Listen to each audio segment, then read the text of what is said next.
വിരലിൻ്റെ കാര്യത്തിലാണേലും യാത്രയുടെ കാര്യത്തിലാണേലും രണ്ടും മുറിഞ്ഞു പോകാതെ തുന്നിച്ചേർത്തത് കിംസ് അൽ ഷിഫയിലെ ഹാൻഡ് ആൻഡ് റിസ്റ്റ് സെൻ്ററാണ്. Hand and wrist center, KIMS Al Shifa hospital, Perinthalmanna.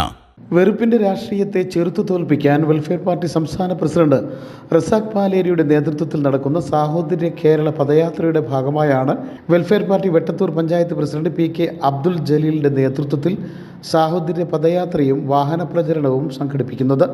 April 24-നാണ് വാഹന പ്രചരണ ജാഥ സംഘടിപ്പിക്കുന്നതെന്ന് ഭാരവാഹികൾ അറിയിച്ചു.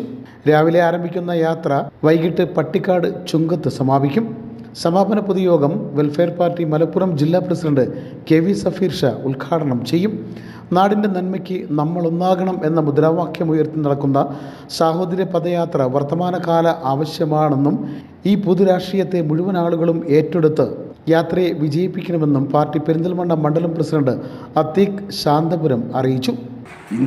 ഇന്ത്യയിലെ മറ്റു സംസ്ഥാനങ്ങളെന്നതുപോലെ കേരള സംസ്ഥാനത്തും വിഭജന രാഷ്ട്രീയത്തിൻ്റെ അലയൊലികൾ പൊങ്ങിവരുന്നതായി സമീപകാല രാഷ്ട്രീയ സംഭവവികാസങ്ങളിൽ നിന്നും ഉത്തരവാദിത്തപ്പെട്ട സാമുദായിക നേതാക്കളിൽ നിന്നും നമ്മൾ ശ്രവിച്ചതാണ്. നമുക്കറിയാം, വഖഫ് ബില്ലിൻ്റെ പേരിൽ പോലും ഇവിടെ ഹിന്ദു, ക്രിസ്ത്യൻ, മുസ്ലിം വിഭാഗീയത സൃഷ്ടിക്കാൻ വേണ്ടി വ്യാപകമായ ശ്രമം നടത്തുകയുണ്ടായി. മുസ്ലിങ്ങൾക്കിടയിലും ചില ചിത്രശക്തികൾ മുസ്ലിം സമുദായ പാർട്ടികളെ ഭിന്നിപ്പിക്കാനുള്ള ശ്രമം നടത്തുന്നു. കേരളത്തിൽ മതനിരപേക്ഷത ഉയർത്തിപ്പിടിക്കേണ്ട CPM അടക്കം ഇത്തരം നിലപാടുകളോട് സമരസപ്പെട്ടു പോകുന്ന ഒരു സാഹചര്യത്തിലാണ് കേരളം കടന്നുപോയിക്കൊണ്ടിരിക്കുന്നത്.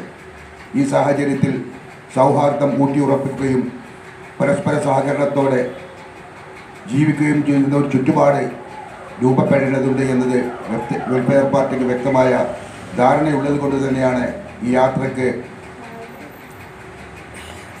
സാഹോദര്യ പദയാത്ര എന്ന പേര് നൽകാൻ കാരണം. Party panchayat president PK Abdul Jaleel, convener KP Manaf, ward member Noorjahan Muchikkal, panchayat secretary T Ameen, VK Shahina എന്നിവർ ഇതുമായി ബന്ധപ്പെട്ട് വിളിച്ചു ചേർത്ത വാർത്താ സമ്മേളനത്തിൽ പങ്കെടുത്തു. News bureau, Perinthalmanna.